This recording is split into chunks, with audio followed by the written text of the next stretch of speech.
कहते हैं दिमाग का रास्ता पेट से होकर गुजरता है। भूख मिटाने की इस जुगत में कितना पसीना बहाना पड़ता है, अगर आपको ये जानना हो तो आपको मिलना होगा मुंबई के मशहूर डब्बा वालों से। आंधी हो, तूफान हो, बारिश आए या बम फटे, ये हमेशा अपने काम में तत्पर रहते हैं। समय पर खाना पहुंचाना किसी भी हालत में इनका टारगेट। तो आज हम इन्हीं मशहूर डब्बा वालों से रूबरू होंगे और बहुत सारी बातें इनसे जानेंगे इनके काम को लेकर, और कोरोना काल में इनके दिनचर्या पर या इनकी आर्थिक व्यवस्था पर क्या क्या इफेक्ट पड़ा है, वो सारी बातें हम इनसे जानेंगे। और सरकार ने अभी तक इनके लिए क्या किया है और क्या मदद करती है, और इनको सरकार से क्या अपेक्षा है, क्या उम्मीद रखते हैं ये सरकार से, ये सारी बातें हम मुंबई के मशहूर डब्बा वालों से करेंगे। तो नमस्कार सर, आप सभी का हमारे चैनल में बहुत बहुत स्वागत है। मैं आपको बताना चाहूंगी कि हमारे साथ जुड़े हुए हैं शिवा सामंत, जो कि ज्वाइंट सेक्रेटरी हैं डब्बा वालों के, और स्वामी तुकाराम बोम्बले हैं, जो कि मेंबर हैं। शंकरा बाजी कदम, ये भी लंच डब्बा वालों के मेंबर हैं, और हमारे साथ डब्बा वालों के प्यारो हैं विष्णु काडुके। तो आपका बहुत बहुत स्वागत है, आप हमारे साथ जुड़े और अपना कीमती समय निकाल कर आप हमारे पास आए। तो सर, सबसे पहले मैं आपसे ये बात करना चाहूंगी कि 9 महीने से लगातार कोरोना काल जो जारी है, फिलहाल तो वैक्सीन आ चुकी है, पर आपके जो डब्बा वाले हैं उन पर कोरोना काल में क्या असर पड़ा, क्योंकि पूरा जो आपका कारोबार था वो ठप हो चुका था, तो आपके परिवार में क्या उसका असर? मार्च 22 से जब से लॉकडाउन हुआ, उसके पहले डब्बे वाले की जो लाइफ थी, तो हमारा काम ऐसा है कि जब तक हाथ चलते हैं तब तक उत्पन्न आता है, हमें इनकम आता है। जो लॉकडाउन के बाद में जो कारोबार हमारा पूरा तरीके से ठप हो गया, तो हमारी इनकम बंद हो गई। तो घर में जो रोज की दिनचर्या में लगने वाले जो सामान है उसकी कमी, या तो फिर जो पैसा है, या तो फिर फाइनेंशियल लेवल पे इतने स्ट्रगल किया डब्बे वाले ने कि यहाँ पे घर पे रहने के बाद जो प्रॉब्लम फेस किए हम लोगों ने, तो उसमें हमारे बच्चों लोगों की पढ़ाई का है, तो हम यानी बच्चे लोगों की पढ़ाई के लिए ऑनलाइन ये तो आ गए क्लासेस, मगर बच्चे लोगों को देने के लिए मोबाइल नहीं थे हमारे पास। दूसरी चीज़, हम हमारे इसमें फाइनेंशियल प्रॉब्लम से जूझ रहे थे, तो ऐसा कोई काम नहीं हाथ को मिल रहा था। तो डब्बे वाले ने ऐसे एक भी मौका नहीं छोड़ा है, तो फिर एक काम भी नहीं छोड़ा है। डब्बे वाले ने हमारी की है, डब्बे वाले ने रोजगार हमी पे काम किया है, डब्बे वाले ने सिक्योरिटी गार्ड का काम किया है, डब्बे वाले ने सब्जी बेचने का भी काम किया। तो अपने कुटुंब परिवार की जरूरतें पूरा करने के लिए डब्बे वाले ने हर तरीके का रास्ता अपनाया। अभी आप जो डब्बे वाले हैं वो एक दिन में कम से कम 50 से 60 किलो का भार या उससे ज्यादा भी वो उठाकर एक जगह से दूसरी जगह लेकर जाते हैं, फिर उसको लाने का भी काम होता है।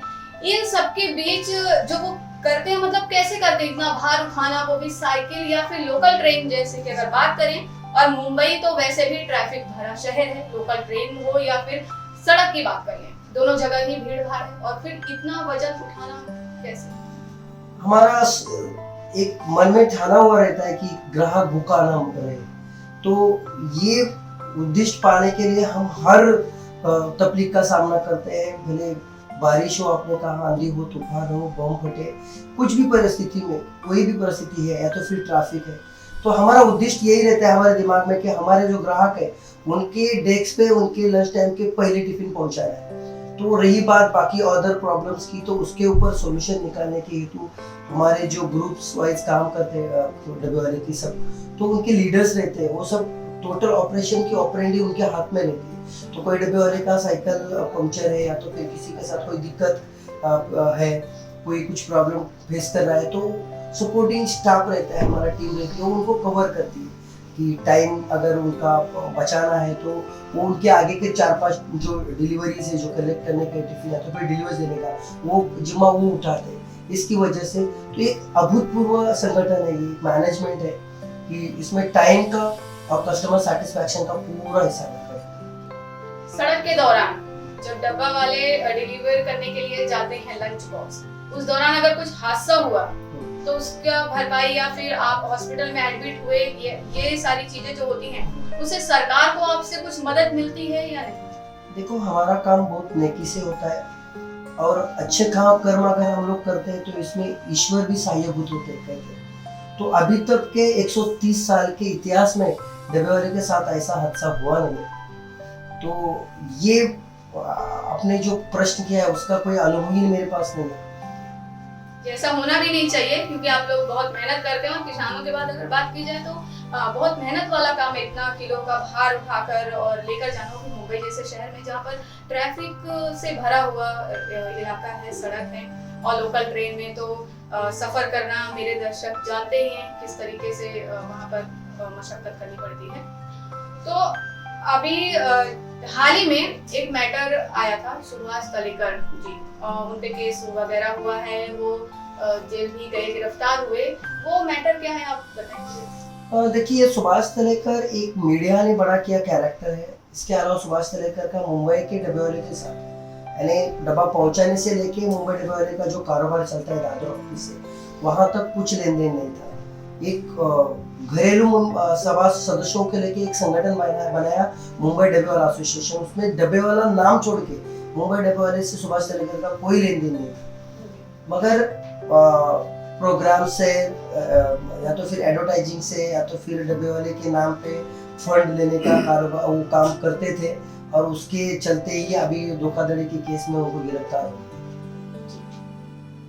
आप मुझे दूसरी बात ये बताइए कि आप लोग जो खाना ये लंच बॉक्स डिलीवर करते हैं तो वो पता कैसे चलता है कि मतलब ये जो लंच बॉक्स है वो वहाँ पर देना है, और मतलब कैसे समझना आती है सब इसका?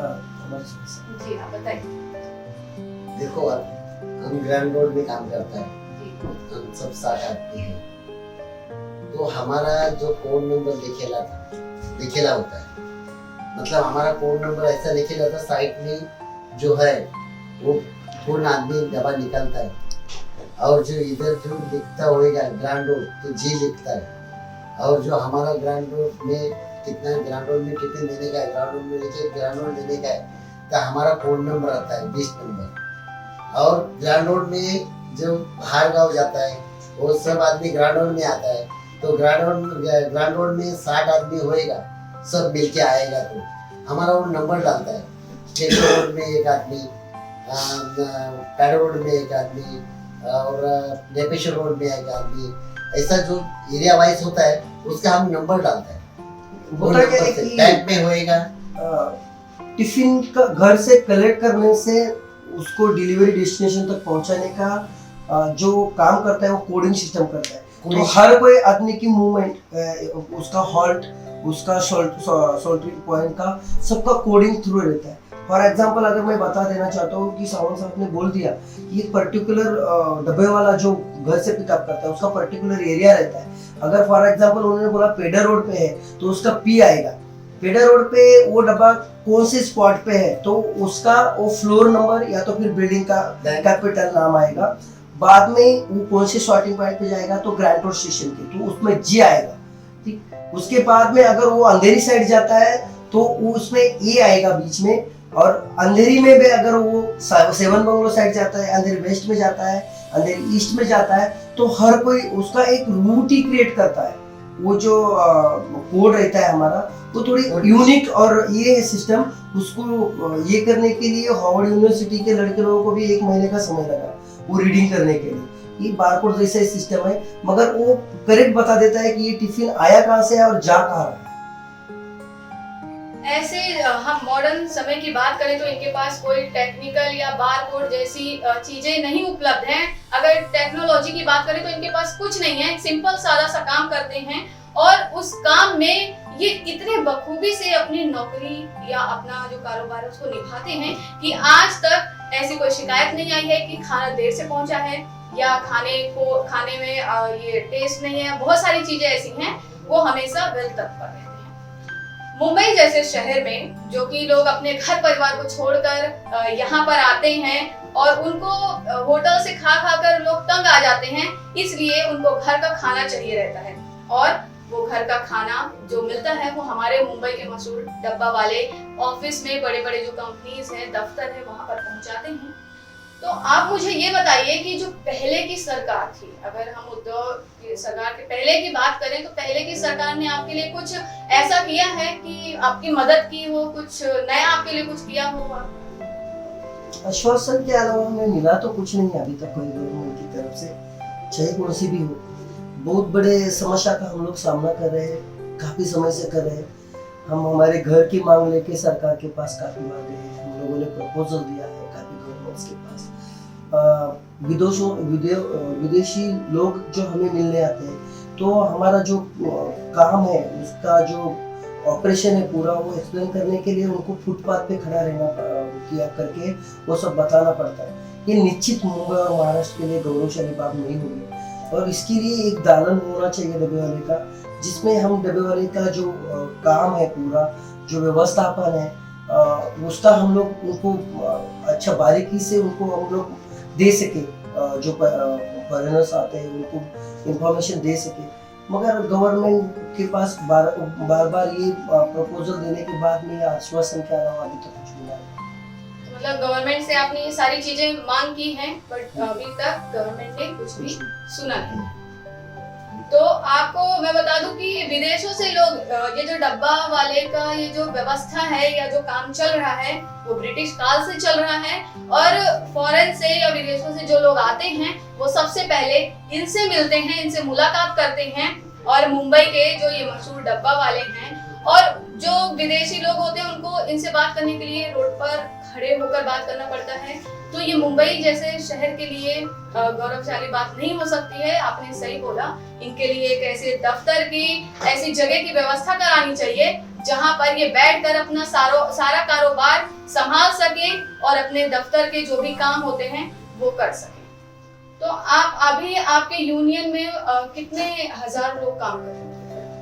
एसोसिएट अगर कहीं जाएंगे तो लीगली 4000 लोग हैं, 4200 तक है और उनके पास यानी इंडिविजुअल है कोई मुकादम रहता है, हमारे यहाँ पे मेंबर्स को मुकादम कहते हैं। तो उसके पास अगर मैं मेरे पास 4-5 आदमी लोग हैं मगर वो एसोसिएशन से एसोसिएट नहीं है तो ऐसे करके कुछ 5000 के ऊपर जाते हैं।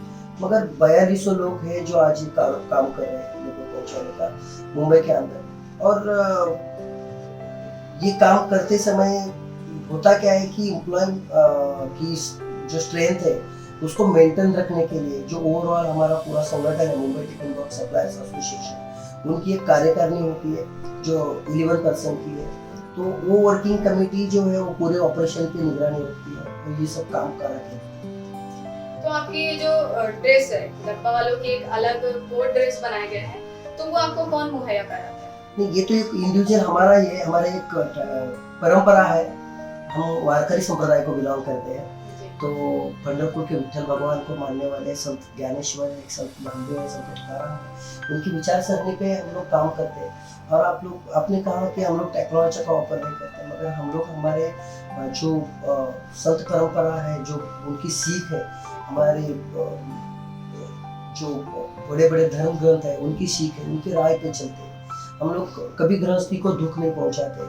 हमारा मकसद यही रहता है कि हर किसी को सेवा देना है, कस्टमर भूखा न रहे, हमारा स्लोगन है। ये यहाँ पे हम लोगों ने कहा है। टेक्नोलॉजी बोले तो हमारे पास एक दूसरे के साथ जो कंट्रीब्यूशन होना चाहिए वो है, यूनिटी है सबसे मोस्ट इम्पोर्टेंट, कि हम एक ही है, सब एक लेवल पे काम करते हैं। अगर मैं आज स्पोर्ट पर्सन हूँ डब्बा वाले का, मगर मैं रोड पे जाता हूँ या तो फिर कारोबार पे जाता हूँ तो मैं एक नॉर्मल डब्बा वाला ही। और यहाँ पे हमारे यहाँ पे 25 साल पुराना और 5 दिन पुराना डब्बे वाले सब इक्वल रहते हैं। हर किसी को इनकम सेम रहती है, हर किसी के अधिकार सेम रहते हैं। तो ये यूनिटी जो है, इक्वालिटी और यूनिटी बोलते हैं, ये सब ये परफॉर्मेंस जो है सिक्स सिग्मा है या तो फिर इंटरनेशनल के लेवल पे जो भी अवार्ड्स हमें प्राप्त है, तो ये नेकी और एकी का ये संगम है। इसलिए इसकी वजह से ही हम लोग ये करते हैं। अगर कोई दफ्तर वाले आपका जो लंच बॉक्स लेते हैं तो उनको मंथली कितना पैसा देना है पर पर्सन? नहीं, एक्चुअली मोबाइल डब्बा वाला फूड सर्व नहीं करते, हम लोग सर्व नहीं करते। हमारे पास ऐसे सारे किचन्स है, तो कोई इंक्वायरी हमारे पास आती है कि कोई ऑफिस से हमें पूछा जाता है कि आपके पास कोई टिफिन है, तो हम पूछते कौन से कैटेगरी में चाहिए, नॉन वेज या वेज, तो वो बोलते हैं कि ऐसा ऐसा चाहिए। तो हमारे पास यूरी टाइप की हर कैटेगरी के किचन है, तो हम सजेस्ट करते हैं, उनका कॉन्टैक्ट नंबर उनको देते हैं, तो जो भी कॉस्ट है वो किचन ऑपरेटर और कस्टमर के बीच में होता है। हमारा काम खाली डब्बा पहुंचाना सर्विस करते हैं। तो आप वहाँ पर डब्बा देने के लिए अगर एक पर्सन गया तो वो फिर कैसे होता है, मतलब उस बीच कैसे मैनेज होता है कि वो डब्बा वहाँ से लेकर भी आना होता है, तो मतलब वो सेम पर्सन करता है या फिर कोई दूसरा लेने के लिए जाता है? हम जब दवा इधर से ग्राउंड से निकलेगा तो हम सब दवा वाला उधर से आएगा ना, सब साथ में जब मिलेगा, तभी हम लोअर परेल, दादर, बांद्रा, अंधेरी, बोरौली सब सिस्टम अलग अलग करते हैं। वो जब भी परेल में आदमी भेजने का होएगा तो हम परेल वाला आदमी भेजेगा, दादर वाला भेजने होएगा दादर वाला भेजेगा, अंधेरी वाला भेजने का होएगा तो अंधेरी में जाएगा, वो सब साथ में जाएगा, तभी वापस वो दूसरा स्टेशन का आदमी वो स्टेशन पे आ जाएगा, वो स्टेशन पे आके मिलके वो दवा दे देगा, वो वापस लेकर दवा लेके आएगा, और हमारा आदमी जो है ग्राउंड रोड का, वो अंधेरी वाला टिफिन है ना, अंधेरी वाला टिफिन ग्राउंड रोड में लेके आएगा। मतलब एक आदमी के हाथ से 4 आदमी के हाथ में टिफिन जाता है और टिफिन वापस भी आता है, वो साथ में हमारा सर्विस एकदम परफेक्ट होता है। अगर कोई नया पर्सन हो और आपके यूनियन के साथ जुड़ना चाहे तो वो सारा प्रोसेस कैसे होता है? हमारा हमसे जुड़ने के लिए हमारा यही रहता है कि कम से कम 5 घंटा तुम्हें साइकिल चलाने आनी चाहिए, कस्टमर्स के साथ तुम्हें अच्छे से बात करने आनी चाहिए, भले कुछ भी सिचुएशन हो हमारा बिहेव खराब नहीं होना चाहिए, यानी हमारे कस्टमर के साथ जो बातचीत है वो अच्छी होनी चाहिए। बाद में होता क्या है कि हार्डवर्क करने की जो है क्षमता वो उसके अंदर अगर होती है तो वो 60 किलो का जो 70 किलो का जो बक्सा है वो भी सर पे कैरी करने की उसकी एबिलिटी होनी, क्षमता होनी चाहिए। तो ये सब चीजें अगर आपके पास है तो आप डब्बे वाला बन सकते हैं। अभी कोरोना काल में फिलहाल तो अभी मुंबई की लाइफलाइन वापस लौट रही है, तो अभी आपका जो कारोबार है वो कुछ लाइन पर आया? बिल्कुल नहीं जी, क्या हुआ क्या है कि जब से लॉकडाउन हुआ उसके बाद में काफी सारे कस्टमर का वर्क फ्रॉम होम चल रहा है, बाद में बहुत सारे सेक्टर्स अभी तक प्रॉपर खुले नहीं है, बहुत सोसाइटीज में आजकल आउटसाइडर तो एंट्री नहीं है, अलाउ नहीं करते, तो इसका सब टोटल जो असर है मुंबई डब्बा वाले की ग्राहक संख्या पे पड़ा है।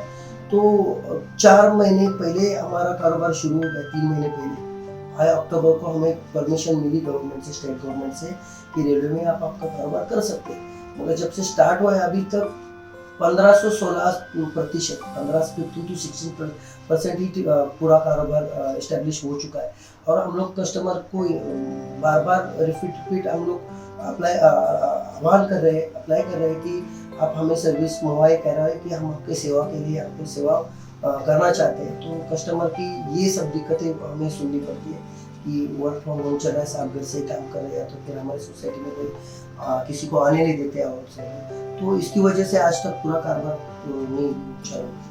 तो जो अभी आपकी जो सैलरी है मतलब वो पूरी आ रही है या फिर जैसा काम? नहीं, सैलरी का हिसाब क्या होता है कि हम लोग जितना काम करते हैं उतना ही पगार हमें मिलता है, हमें कोई एक्स्ट्रा ऑर्डिनरी कोई देते नहीं। तो आज के डेट में जितने भी ग्राहकों के टिफिन हमारे थ्रू जाते हैं उनका ही पगार हमें आता है। मैंने पहले ही बोल दिया, जिक्र किया था कि ये कारोबार ऐसा है, हाथ अगर चलते हैं तो उत्पन्न आता है। अभी पहले कैसा था, पहले आदमी बहुत था, टिफिन भी बहुत था, अभी ये कोरोना का काल में इतना तकलीफ हो गया कि आदमी घबरा रहे, जब भी टिफिन चालू करने का होएगा, घर में बैठ के काम करेगा तो वो टिफिन नहीं चालू कर सकता है, स्कूल में बच्चे लोग नहीं जाता है, तो उनका मैडम का खाना बनाने को बहुत टाइम रहता है, साथ को भी खाना दे सकता है, वो गाड़ी में लेके जा सकता है, लेकिन इसके लिए हमारा इतना नुकसान हो गया। तो चार पाँच टिफिन के ऊपर हमको काम करना पड़ता है, इतना तकलीफ है। तो जैसे कि आप ये डब्बा वालों के मेंबर हैं, तो मैं आपसे ये जानना चाहूंगी कि डब्बा वालों की कुछ ऐसे कुछ खास बातें बताइए जो हमारी पब्लिक को भी पता चले। कुछ डब्बा वालों के बारे में ऐसा बताइए। और एक कुछ खास बात तो मतलब ऐसे हम लोग तो सुबह से शाम तक काम करते हैं, बीच में हम लोगों ने क्रिकेट डे भी रखा है, थोड़ा एंजॉय, थोड़ा मॉल अलग कि थोड़ा सुबह एंजॉय करें। तो हम लोग डब्बा पहुंचने के बाद अवश्य शांति मैदान है, उधर प्रैक्टिस करते थे, फिर हम लोग ने फुल लाइन में करते थे। मतलब थोड़ा सा अलग, ये तो रोज का ही अपना भाग दौड़ काम, थोड़ा सा निराला चीज। क्रिकेट एंजॉय करते क्रिकेट एंजॉय थोड़ा किए, थोड़ा मतलब थोड़ा जीवन में अपना कुछ हाँ, आनंद कुछ देना, बदलाव आने थोड़ा सा- चाहिए। थोड़ा सा। क्योंकि काम कर करके भी इंसान थक हाँ, जाता है, तो बीच में कुछ ऐसा होना बीच में वो चालू किया था, फिर दहियांडी भी चालू किया था। रोकते बोले दहियांडी चालू करने का अपने डब्बा वाले का, तो डब्बा वाले का दहियांडी चालू करने का तो मैं हम लोग ने प्रश्न दिए, छोड़ो भाई सुबह से शाम तक अपन काम करेंगे, बस शाम को प्रैक्टिस करेंगे। तो वो भी थोड़ा अलग टाइप का एंजॉय किया था, मुंबई डब्बा वाला दहियांडी ऐसा कुछ हमने चालू किया, तो थोड़ा मजा आया कि रोज काम करने का थोड़ा अलग एंजॉय। तो आपकी छुट्टी का कुछ प्रावधान है? अगर मतलब कैसा बहुत सारा दफ्तर या हम कहीं नॉर्मल दफ्तर में काम करते हैं तो संडे या सैटरडे छुट्टी होती है, या फिर आपकी अगर बात करें तो अगर कोई छुट्टी लेना चाहे तो फिर उसके बदले कौन काम करेगा, क्योंकि वो उसका लोकेशन है और उसको वहां पर जाना है, तो उसके बदले फिर आप कैसे? संडे को छुट्टी रहता है कॉमन। हमारा छुट्टी संडे को होता है। देखो हमारा जो पहला जैसा 60 आदमी था, 50 आदमी था, जिसका ग्रुप में 40 आदमी हो, 30 आदमी हो, लेकिन वो 60 आदमी का ग्रुप में हमारा 5-6 आदमी खुला ही रहता है, उसको कुछ काम नहीं है, ऐसा करता था। और जो आदमी नहीं आएगा काम पे, वो जो खुला हुआ है आदमी उसके पास काम करेगा, और उसका जो सर्कल भी जो होएगा वो हिसाब से हम करते हैं। तो ये थे मुंबई के मशहूर डब्बा वाले, जो कि ब्रिटिश काल से मशहूर हैं और अभी भी मशहूर हैं। इनको मुंबई की सेकंड लाइफलाइन कहा जाता है, लंच लाइफलाइन। तो इनसे हमने मुलाकात की, इनसे जो भी सवालात किए हैं इन्होंने बखूबी उसका जवाब दिया है। और इसी तरह बने रहिए हमारे साथ, अलग अलग चीजों पर हम आपसे बात करते रहेंगे और अलग अलग लोगों से हम आपको मिलवाते रहेंगे। तब तक के लिए धन्यवाद। HMU से